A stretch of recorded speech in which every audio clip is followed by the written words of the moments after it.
Good afternoon. Thank you for joining us. I'm Michael Stein. On behalf of the Harvard Law School Project on Disability and our friends and collaborators at the Petrie-Flom Center, I'm very honored and delighted to welcome you to a talk by Professor Tom Shakespeare. Tom is a professor of disability studies at the University of East Anglia and also teaches bioethics at the University of Norwich's medical school. He's one of the most intrepid, curious, intellectually honest, and rigorous thinkers in disability studies, bioethics, theory, healthcare, and we're really honored to have him. He's someone from whom I always learn and whose company I always enjoy, and is just a spectacular speaker, as you will see.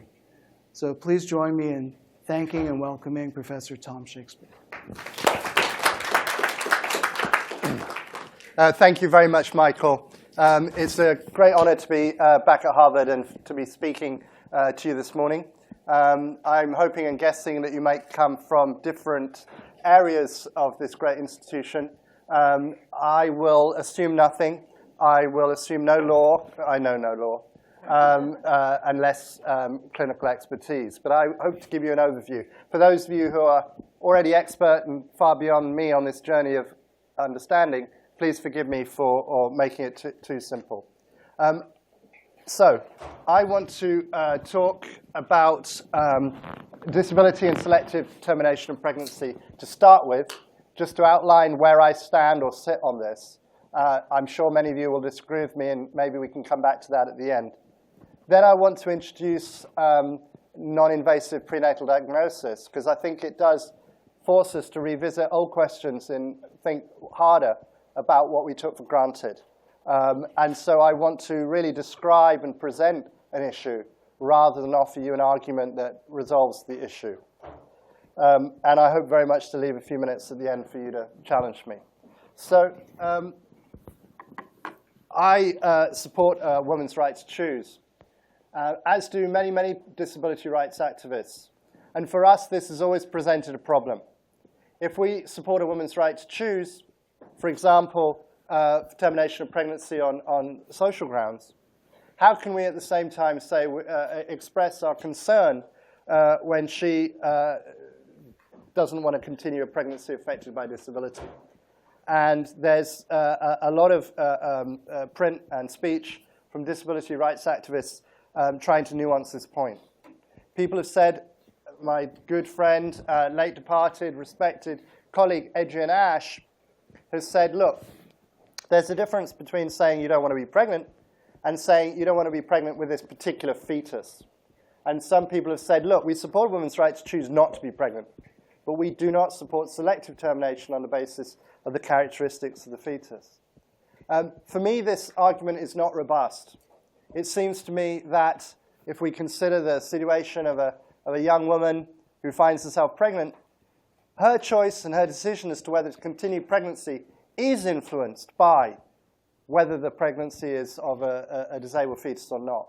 She might think, as a single parent, as a young woman, she'll find a creche, she'll find support, she'll find babysitters for an average fetus, for an average baby.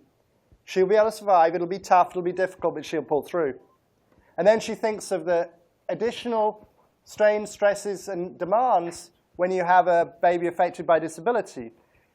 The fact that there are fewer creches, fewer friends willing to babysit.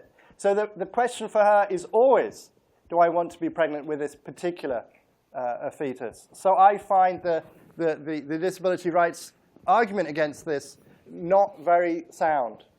There's also arguments about the fact that it's discriminatory. Now, you can only discriminate, and as I understand it, and you're the lawyers, against persons. So if it's discriminatory to choose against a disabled fetus, that is endowing the fetus with the status of personhood, in which case the entire enterprise of termination falls. It cannot proceed. Finally, Adrienne and others have used an expressivist argument. They've said, look, the problem with selective termination is that it communicates, it expresses a devaluing of lives affected by disability. It renders us second-class and inferior in the eyes of the polity and of the society. And I'm not sure that's the case. I am perfectly happy to accept that some people know me, like me, respect me, but don't want to have a child like me. And if we do support a woman's right to choose, that is her choice. And I think that she can still be my friend, she can still welcome me, but she can say, look, Tom's life has been more difficult than it need be. His parents have required more resources than I am prepared to commit to the project of personhood. And therefore, I support and uphold the rights and the value of Tom Shakespeare, but I don't want to have a baby like him. And I think that may cause me some psychological confusion, but it does not insult me. I should not be so identified with my form of life that I cannot comprehend why somebody else would wish to avoid a form of life like mine. So I find those arguments, selective arguments, not very robust. I do think, I'm a gradualist, and I do think that there are issues about late termination. I believe that a fetus develops personhood and rights through pregnancy. And in the British situation, you can have a termination up to 24 weeks on various grounds, including the impairment status of the fetus. But after 24 weeks, that is what we deem viability, you cannot have a termination unless the life of the mother is in danger or the fetus is affected by severe handicap, not otherwise specified. And under those grounds, there are terminations after 24 weeks, maybe 100 a year. And those are troubling to many people. Where the fetus is unviable, has no chance of life, that maybe seems acceptable. But where the fetus has Down syndrome or something like that, it seems a wrong way to go. So we know that, I think I can assert that morally and psychologically late termination is more problematic for us. So just to reiterate my position, I support a woman's right to choose. I think we need a health system and a social system which supports women and men to have tests, which supports women and men to have terminations, but also supports their right not to have tests, not to have terminations. I do not believe that there is a moral duty either way. I think it's an intensely private, ethical, psychological, maybe even theological issue. I think it's Rainer Rapp, the distinguished anthropologist, who said of amniocentesis that this technology makes every woman into a bioethicist. And so it does. And I would add, and they're menfolk too. This is a profoundly troubling choice that people have. We should support them to have the test or not to have the test, have the termination, not to have the termination. And this involves full and balanced information about what the lives of disabled people are like. I have a G to A transposition at 0.38 in my FGFR3 gene. And Michael could have introduced me as such. And it would have meant nothing to the vast majority of you who are not geneticists. It says nothing about me.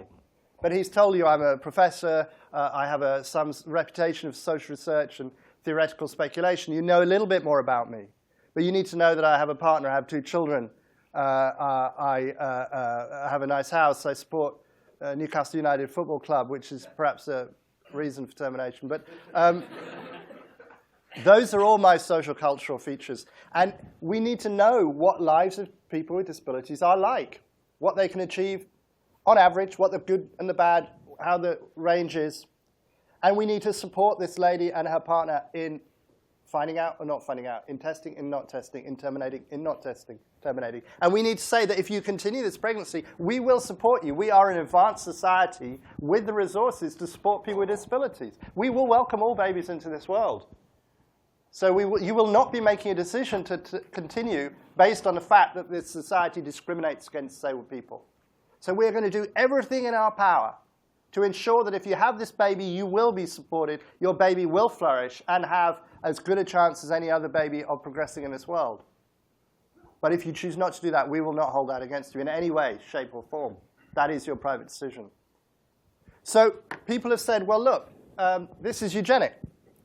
And we can spend the rest of the hour talking about what eugenics is. But the reason that I do not think it's eugenic is because for me, I define eugenics in terms of 2 things. One, a policy that operates at the level of the population, where civil servants or clinicians or whatever say, this is the sort of baby we should have as a population. We should not have feeble-minded babies. We should not have the babies of unmarried mothers. We should not have the babies of minority ethnic groups or whatever. This is our policy as a polity. And we did have that. We had that in the United States, in the Scandinavian countries, in Germany, in Austria, in France, in many, many countries of this world. And not only was it a population-level policy to control equality, the racial hygiene, the population science, but it was also coercive. So we had laws in Indiana in 1911 and then in 17 other United States. We had laws in all of those countries I mentioned to mandate the sterilization of so-called feeble-minded people and others. And we know the excesses and the crimes to which that led. But I think that we can differentiate our current approach. I hope we can. We fight tooth and nail to assert that we can. Because it's an individual choice. It's a clinical, individual choice of a woman and possibly her partner, supported by the clinicians, with full information and no coercion. And I uphold that informed consent as our standard. Now, again, we could talk for some time about the ways in which that free and fully informed consent is undermined in practice. It's undermined by the inadequacy of the information we provide. It's undermined by the sometimes non-directive attitudes of the clinicians whom we encounter. And it's undermined also by something more subtle. The fact that the screening and termination testing in pregnancy is a conveyor belt. It is routinized. It's what Barbara Katz-Rothman has labeled the tentative pregnancy. So we live in an era where the informed choice, the opt-in choice, the considered choice is rendered less real because it's just part of a pattern of tests which we possibly don't even know what they're for. In the United Kingdom, every single pregnancy is tested for syphilis. Now, if you said that to any pregnant woman in the UK, vast majority of them would say, what? I was tested for syphilis? So yeah, you consented to that. I consented to that? Yeah, you had bloods taken, and that was partly for syphilis testing. The point I'm making is when it gets routinized and conveyor belt develops, where each decision predetermines the next decision. I think I've got a few minutes. I can go on to this. Right. So do you want testing, screening? What screening? Well, it's a blood draw. Serum testing. What does that find out? Well, it just finds out if you're at greater risk. OK. Does everybody do this? Yeah, everybody does. All right. Blood test. I'm trivializing this. I don't want to be disrespectful, but I'm exaggerating. So we have the blood test. Blood test comes back positive. The blood test is positive. What does that mean? Well, that's bad. Positive is bad. You're at raised risk for your age and circumstances of having a fetus affected by Down syndrome. Oh, OK. So what should I do? Well, the only point of having the screening test was to find out if you should have a diagnostic test. Really? Yeah, that's the only thing to do. And if you didn't want to have a diagnostic test, you shouldn't have bothered with a screening test, because that's all it tells you should have. OK. So does most people have that? Yeah, they do. OK, I'll have that. So you have the amnio with a 1% chance of losing your pregnancy. Very significant. That's about equivalent to the chance of having an infant with Down syndrome, pregnancy affected by Down syndrome. And it comes back positive, which is negative. And it says you're carrying a pregnancy affected by Down syndrome. Oh. What do I do now? Well, the only thing to do, as opposed to not to do, is to terminate pregnancy. That's all the thing you can do. Otherwise, it's just for knowledge, and yeah, you know, and you can prepare. But if you want to act, then this is what you do. Oh. Now, my point is that the lady at this end here, who had the serum test, did not anticipate, in many cases, being here, because the risk was small. The choice presented was trivial. But here it's a profound, life-changing choice, which she will have to live with for the rest of her days, for good or ill, to continue or not to continue. It's still a burden. And I'm making a point that the routinization, and in the UK, the lack of real counseling as to whether you want to go down that route, each step predetermines the next. And that routinization makes our notion of informed consent far more contested. And I'm not saying this is bad. I'm saying that we need to have more eyes open. We'd have better counseling, better information, so that women can say, I don't want to go down that route. And we say, that's fine. You don't have to. You don't need to take that responsibility on yourself. Because if you speak to women of our age or older, they'll say, thank God I didn't have to make those choices. If you go out and straw poll ladies or 60 or whatever and say, what do you think about what the choices are now currently offered? They will say, as a woman, thank God I didn't have to make those choices because I don't know what I'd have done. I really don't know what I'd have done. That's the most common response I hear. So I'm just trying to complicate that. I support it, but I'm troubled by it, and I want to complicate it. But I don't think it's eugenic. I think some people have said, Philip Kitcher says it's laissez-faire eugenics, and other people have said, I've said it may be eugenics as an emergent property. But the issue is that we look at a particular system, the UK system, the US system, the French system, the Danish system, and we interrogate it as to those features that I've enumerated, and probably others that you can offer me. So what do we do at the moment? I've really characterized it by my little pantomime just now. We offer all women serum screening. Not a certain age, all women have serum screening. And serum screening is about the markers which tell you about your raised risk. That's all. It is screening. We offer all women ultrasound. Women consider this and their partners as the first photograph of the baby in their album. But we're not charitable. We have a health system constrained by expense. And the reason we do this is to look for anomalies. It's an anomaly scan at 18 weeks. Is everything there? Is the fetus all right?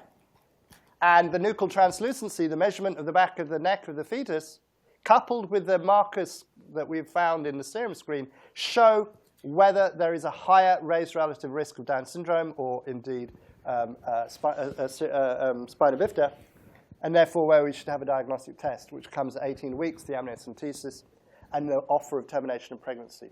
And in the UK, 90% or more of couples that get to that point terminate the pregnancy. That is what couples do. And so that's the reality we have to deal with. So that's screening of all ladies and their partners. We also have testing.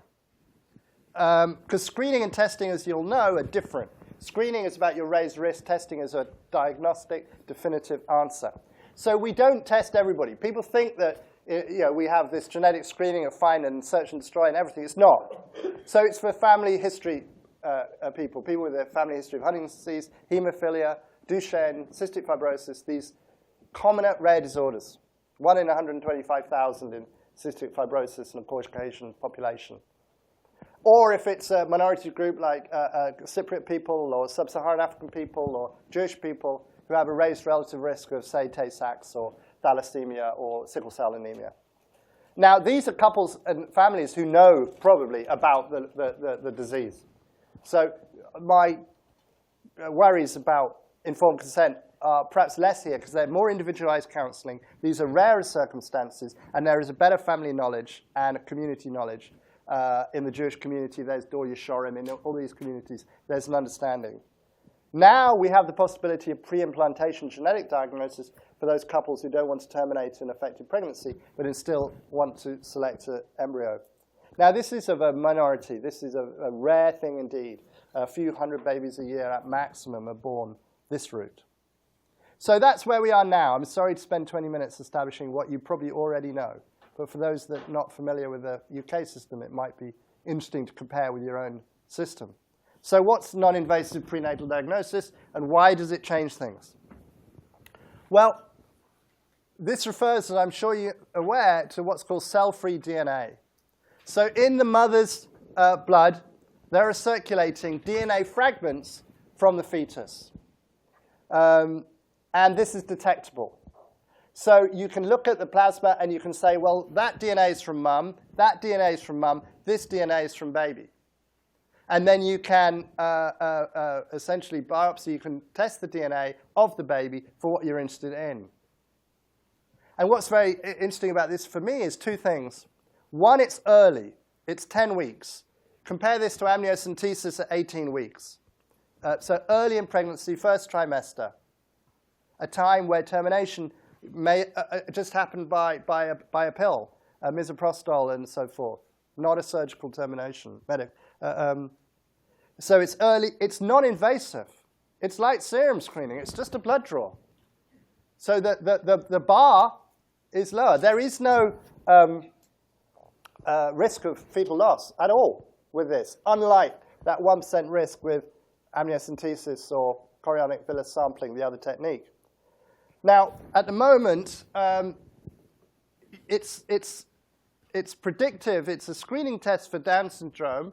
So, for example, the detection rate is 99.2%. That's very, very good, but it's not diagnostic. There's a false positive rate, so in a very, very small number of cases, it says you're carrying a Down syndrome fetus when you're not. But almost always it gets it right. So it's not diagnostic for chromosome abnormalities like trisomy 21, which is Down syndrome, and trisomy 18 and trisomy 13, but it's pretty good. But for sex chromosome anomalies, for rhesus positive status, and for some monogenic conditions, that is, conditions where it's come from the father. So I carry the G2A transposition 0.38 of my FGFR3 gene. If I had a child right now, at 10 weeks with this blood draw, you would be able to tell if the child was affected by achondroplasia. That's new. And I've said WGS technically possible. WGS stands for whole genome sequencing. I'll leave that with you. There's a point, significant but minor point. It can also reveal whether the lady has a cancer at the moment. So why is this interesting? Well, for the clinicians, it's the Holy Grail. It's early. It's cheap. It avoids the pregnancy loss risk of amniocentesis. It's reassuring. It's not painful. It reduces healthcare costs. The early abortion is safer, cheaper, less traumatic. What's not to like? This is brilliant in terms of screening. Really, really wonderful. So look at that Canadian study. So instead of 10,000 amniocentesis, it reduces to 300. Instead of 70 miscarriages as a result of the procedure, 1. 69 ladies who do not lose their pregnancy. It's phenomenal. And all cheaper. So in the UK screening committee has just backed this. We're going to do it.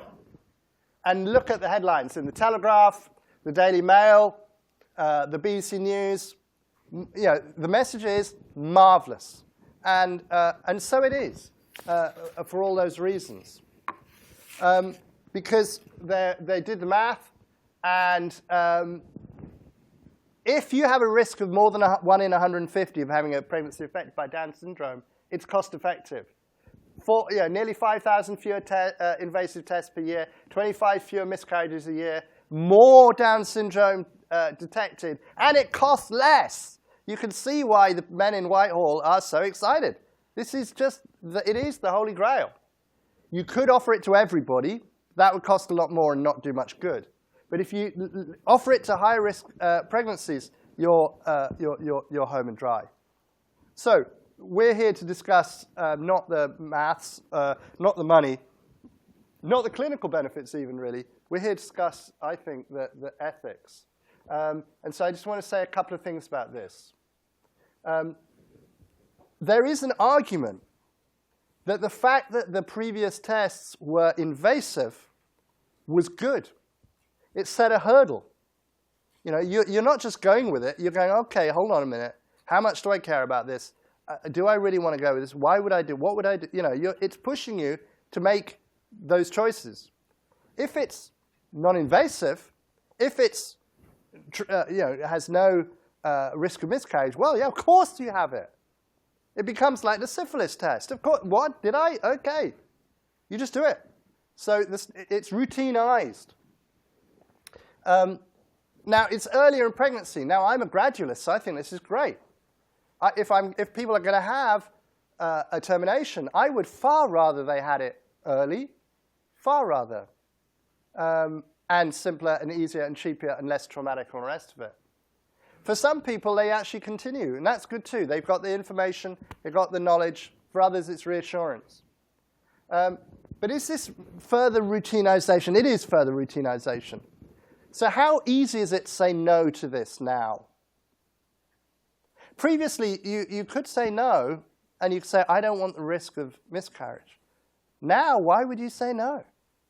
Unless you had that very serious objection to abortion or objection to selective abortion. Otherwise, why would you say no? So it makes it much harder for couples to opt out because it's so obvious. It's a no-brainer. And I think this is important. It makes it more routine. I think that we will have a stigmatization of those who choose not to do it. And when, if they, in some cases, rare cases, they have a baby affected by Down syndrome, we'll be asking the question, well, why did you not avoid that? It was so easy. What the hell were you thinking of? Oh, what, we've got to pay for the education of young Charlie, who you could have avoided? I'm not sure that's right. Now, that would be a cruel and senseless, inhuman, and unchristian response. But we live in the era of, what's he called? Donald Trump? We live in the era of populists of left and right and austerity. So I don't think I'm being sensational when I say that people might well say, wait. And I'm talking about the UK. We have a national health system. Now, forgive me if I'm wrong, but I think you don't. I think you have an insurance-based system. And insurance, they're trying to save money. And so I don't know if they cover you if you don't have the test. I don't know. And we also have this inequality of access. Hopefully in the National Health Service, it will be available to everybody. But possibly in other jurisdictions, you are going to have some people who are knowledgeable about a test, which is actually a little bit confusing. It's new to people, who go, I want that new test. I want that for my pregnancy. And other people who say, I'll tell you what's given. I'm going to pay a bit more. No, I'm not going to pay more. Or whatever. Maybe I'm caricaturing that. But I think there will be the possibility of inequalities of access. So even though it appears to be the Holy Grail, I think we should have some concerns.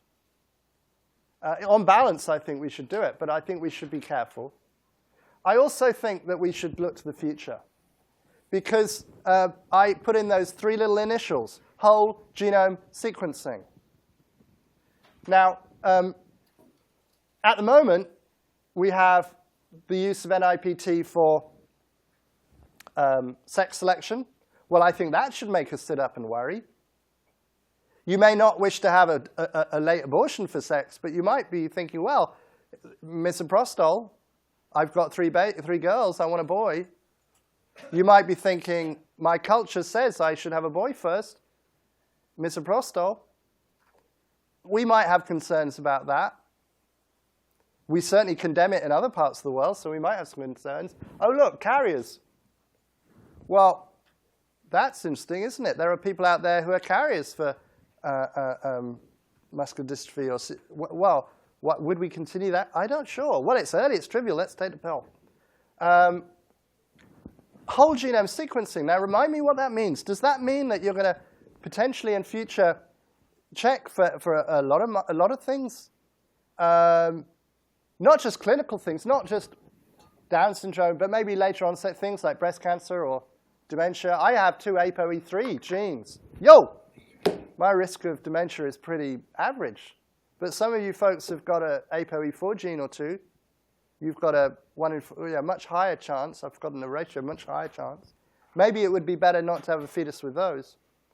Now, there are some risk-taking alleles. They're sort of associated with risk, I think.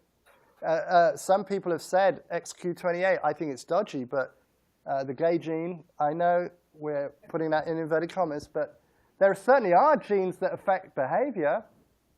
MAOI, that's associated, I think, with antisocial behavior. In the context of other traumas that you might have experienced, you might go that route. So do you see what I'm saying here?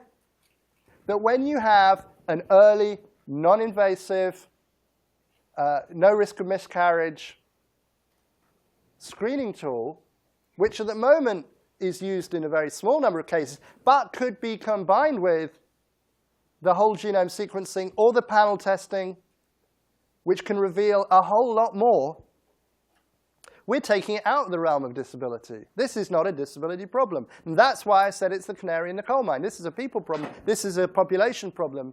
This is a what sort of people do we want to have in the world problem, which goes way beyond Down syndrome. Down syndrome, forget. We're talking about you. We're talking about the shy person, the celiac or whatever. We're talking back to Barbara Katz-Rothman, tentative pregnancy. And we have accepted, I've accepted up to this point. I've got some questions to answer. I've accepted the ethical standard of informed consent. And I know there's people out there who do a whole lot of stuff to improve the quality of their offspring. They pay a lot of money to send them to Harvard, for starters, and whatever schools people went to prior to coming here, and the extra French and whatever. Wouldn't it make a lot more sense to do this beforehand? Maybe you wouldn't even need to bother with Harvard. Maybe you could go to Yale, and because you'd have chosen the right fetus in the first place. Now, I'm exaggerating. But I'm exaggerating without, and I'm trivializing, and I'm probably offending a few of you. But there is something true here. Not yet, but there is something true here. Now, in the UK, the test costs £250 at the moment, which is nothing. And for this sort of wider testing, it would cost a lot more. But in the low thousands of dollars at the moment, you can get a $1,000 genome. I did the spit test for 23andMe. Have you done that? You don't get the information we get. That's how I know that I've got 2 ApoE3s, because the feds don't let you find that out, but we can find that out. I could show you. I should have put it on the slide, but I could show you all these alleles that I know about. Point I'm making is consumer testing is so easy now and so available. And this is just this in pregnancy early, non-invasive. So to wind up. It makes it easier, quicker, and less morally problematic for Down syndrome. But it also lowers the bar more generally, I think. Maybe not now. And if there are clinicians in the audience, they're saying, Tom, you're exaggerating. But I would say to you, yeah, it's not quite possible now, although the whole genome sequencing is possible. But it's not quite possible now. But it will be. Can you tell me it won't be in a wee while? And so I wasn't bothered about choosing on the characteristics of the fetus at the top of the program, but maybe I should have been. Maybe this new situation should lead me to reconsider what I was thinking at the top of the program. Maybe not. I'm not sure. I really don't know. Or maybe I'm still disinterested. Maybe I still think it's an individual decision, and the lady and the man can do whatever they want. As long as they get informed consent, they're allowed to make the decision that's good for them, and they're left to it. But if that was the case, in a world where we are sexist, we are racist, we are homophobic, and we are deeply, deeply elitist, then we might have a problem. Thank you very much.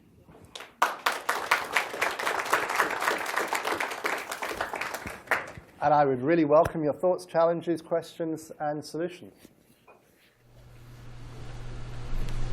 I think this is so fascinating. I do study the FDA here in the U.S., so I'm familiar with that point you made about them. But in the U.K., you have an agency that oversees reproductive biology and technologies, and we don't have an analog here. In your view, do they have a role to play, or can and should they have a role to play in these kinds of technologies?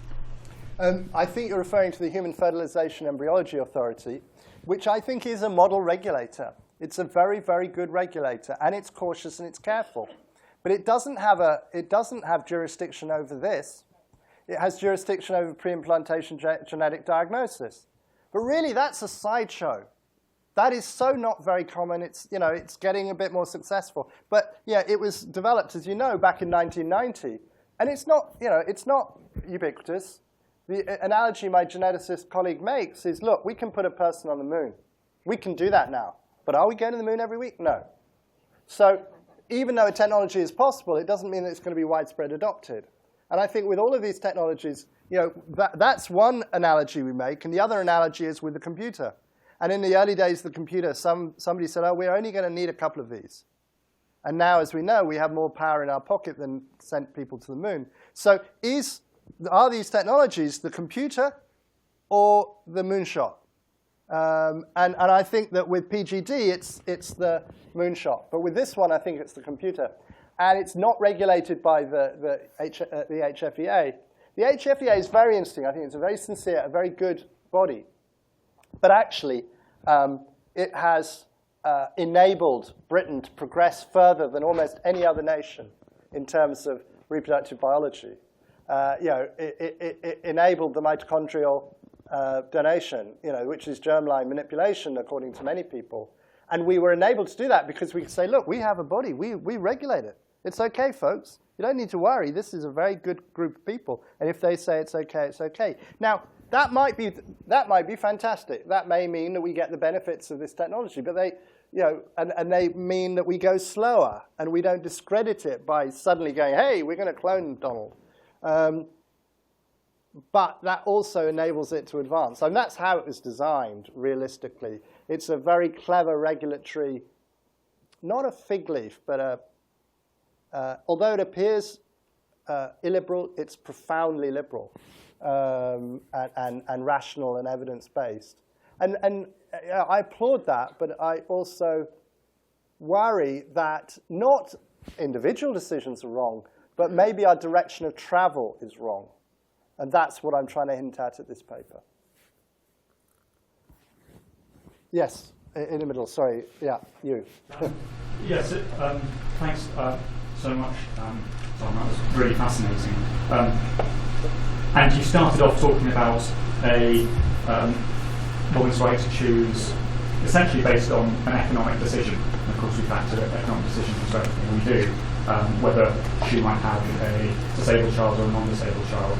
And then, sort of by the end of your talk, we were essentially sort of thinking ourselves whether within a society with pre-existing sort of structural prejudices and inequalities and differences in pay scales, etc., we would all sort of choose a scenario in which our offspring were tall, white, male, heterosexual, essentially the faculty of the Kennedy School, or indeed the British Cabinet at the moment. So it seems to me that between that sort of direction of travel, there was actually no difference in terms of ethical principle.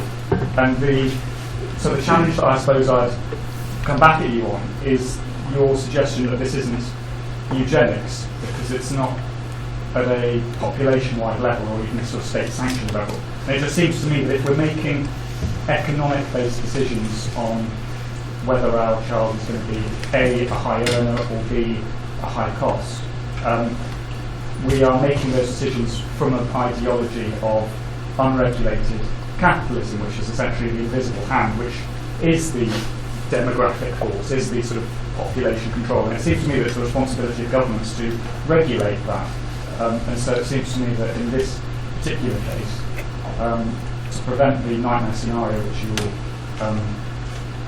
that you chart, it would be the responsibility of a responsible government to regulate the economic eugenics which is built into our financial structure.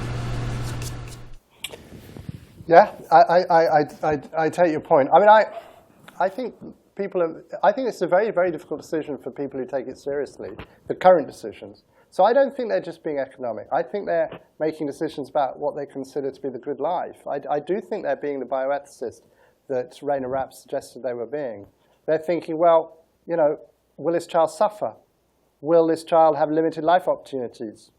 And so forth. So I think that we can make arguments in society and culture about what it is to have disability, about, I and you and others put forward the evidence repeatedly that the quality of life of disabled people is as equal to or better than non-disabled people. There are, look at Albrecht and De Vliege in 1999 and many other papers which show this data.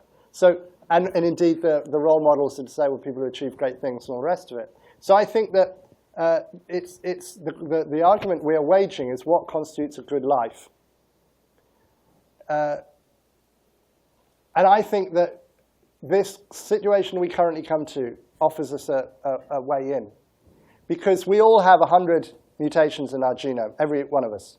We all carry 4 or 5 recessive conditions which, in combination with a similarly genomed partner, might result in a disabled child with an inherited disability. So this is about all of us and what we consider, I was joking about my APOE, but it's about asserting the importance of diversity within human experience. Not saying it's fine to suffer and, we were wrong to prevent the birth of a fetus affected by Tay-Sachs disease. diversity doesn't extend to saying, well, look, we should never have eliminated smallpox. That was part of. I don't think that the biodiversity argument holds up very well. But I do think there is something, not as a strong claim, but as a weak claim, I think it holds up very well. Because, and we can illustrate this through history and through contemporary culture, we do all bring different things to the party, and we do need different people at different times. And amongst those are disabled people who bring hugely. And I love the work of Eva Feta-Kitte and lots of others who've asserted the value of disabled lives. And we all continue, you and I and others, to do that. But we're waging a sort of huge cultural war here against the idea that only if you are a well-paid Harvard Law School commercial lawyer with beautiful nipped and tucked features do you count for anything. But I think it's a war that I'm looking forward to fighting. So bring it on. Please. Thank you. This is really brilliant. My question, I guess, follows a little on the last two questions. And since some of the technology you described or new scientific instruments are inevitable,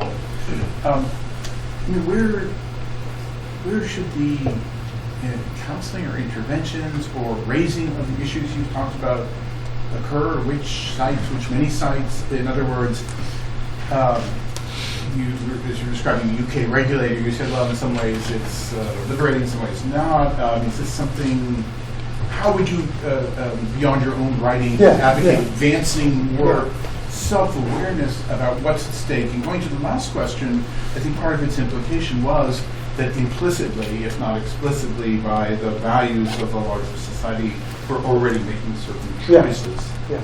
Well, I think high school. I think it's about awareness of and attitudes to disabled people as part of the diversity of the population in high school and beyond. And it's about confronting the fears we have. We are all terrified. We are terrified of disability. We're terrified of it in ourselves, and we're terrified of it in our children. We don't know how to talk to disabled people. What do I say to the disabled person at parties? You can do it. Presumably that comedy sketch has already been done. I think it's a conversation that we need to have as a society. And what's wonderful is that we are having disabled people coming through who are more than capable of leading that conversation, and who could stand or sit up there and say, yeah, look at my life. Look at what I've achieved. And those people are not in my generation, which are full of hoary, bitter, old, twisted activists, as Michael will tell you, but in our children's generation. My children are 27 and 28, and one's a social worker, and one regulates the British banking industry, and they're both disabled, and they just take it for granted. And I'm hoping there will be many more people like them who've had the benefit of an education, who can advocate for themselves, and who can be in the media to say, look, you know what? We can get on with this. In the same way that in British society we now consider gay people and lesbian people. We don't have a problem with that anymore. So we can transform social attitudes. And given what you say, that the technology is pretty much inevitable, that's all we can do. We live in a very individualist world. We can't stop people using most of this stuff. We can have the HFEA, we can limit it, we can restrict it a little bit. But broadly, we can't stop it. Therefore, all we can do is to say, look, you don't have to go down that way. We can have a broader, more diverse world, and it'll be better for it, not worse. I don't know what else we can do. But yeah, start young. Please. So you partially, I guess my question was preempted as a gentleman question, but I'd like to ask you from the opposite side. First of all, thank you so much. It's amazing how open-minded you are about the whole thing. But at some point, you do draw the line where it becomes eugenics, I assume. Yeah. I'd be curious for somebody who's been thinking about it basically probably most of his life, if not entire life, where do you actually draw that line? So if you do the test and you find out that the child is disabled, it sounds like it's okay with you. If you do the test and you find out that you, for whatever reason, choose to have a different gender, it seemed like you were saying that it was still okay with you. But where do you actually draw the line and feel it becomes eugenic? I mean, as I said, for me, eugenic is where your culture or your society are pushing you to a particular outcome. That's what I worry about. So it's not about the individual decisions. It's about whether you are channeled to make those decisions, whether you have options for not making that decision. So as long as you have an option to make that decision and don't feel pushed by society, yes. It's your individual decision. Yes. For whatever reason, if I only want to have blonde children and I don't want to have dark-haired children, you would not consider it eugenics. No, because individuals have all sorts of quirky thoughts. What I'm worried about is where society as a whole is saying, have the blonde children, have the blonde children. And you know what? If you have the dark-haired children, you know, we're going to laugh at those ones. So, you know, so it's like some people have defended, and I'm not sure I do defend it, but some people have defended sex selection in a Western context and called it family balancing. And they said, what could be wrong if a family has got 2 boys and they really want a girl and they choose to have a girl? Because it won't change the gender dynamic in the society at large. I'm not sure about that, but certainly it has some merit as an argument. That is different from a society where you say, we will systematically devalue girl babies, and we will systematically, through our culture, make it problematic for you to have a girl baby with a dowry system. And we will systematically, through our religion, say, if you don't have a boy baby to light your pyre, your funeral pyre, you're not really a full member of our culture. So that is different from the individual who says, you know what, I've got 3 boys, I only going to have 1 more pregnancy, and I'd really like to have a girl this time. That, for me, is morally, you know, I'm not going to lose sleep over that. It's about the society messages and about the extent to which society says to you, that's fine. Continue. If you want to continue your pregnancy affected by Down syndrome, that's fine. We have really good heart surgery. We can deal with the gastric issues. We can have inclusive education. We will support your child through school, and we will enable your child to make the best of their talents and flourish. You know, I am open-minded, but I want society to be open-minded. And not to think of the costs, but to think of the benefits and the opportunities that diversity brings. So it sounds like since you can't regulate, once a child is born, you can't regulate society not to laugh at it. I mean, you can't have a law saying it's illegal to laugh. No. But you can have a law which says you have the right to inclusive education. And what you find is that when a child is educated alongside a black child, an Asian child, a disabled child, a gay child, pretty soon they don't even take any notice. I remember giving a talk to a school, and in the middle of the talk, they were all sitting here. In the middle of the talk, one guy stands up. And I think, oh, he's going to ask a question. No. He's going to start screaming, no. And I was a bit freaked out by this lad standing up. Nobody else in the room batted an eyelid. This was a child who was neurodiverse, and he did that from time to time. But they were used to him, and he was fine. They weren't frightened, they weren't scared, and they didn't stare. And that's the model of an inclusive classroom, where, you know, if your friend is transgender, who gives a monkeys? Everybody's different. And similarly, if your child is Down syndrome or blonde-haired or whatever it might be, that's OK. So that's why I think it starts in high school, because that's where we learn what society is and who is in it. And we've had shockingly homophobic classrooms historically, and bullying and suicide and dreadfulness for lesbian, gay, and transgender children. But we are slowly moving away from that, and we could and should move away from that in terms of blindness or Down syndrome or whatever else. And those messages will be remembered, I think. That's my hope. And I don't know what else I can say. I don't know what, you know, I would love to, you know, have a better solution, but I'm not sure I do. So correct me if I'm wrong, the only way to regulate society is by having laws. No, I'm a sociologist. I don't accept that at all. You can have all sorts of things. You know, for example, interpersonal violence.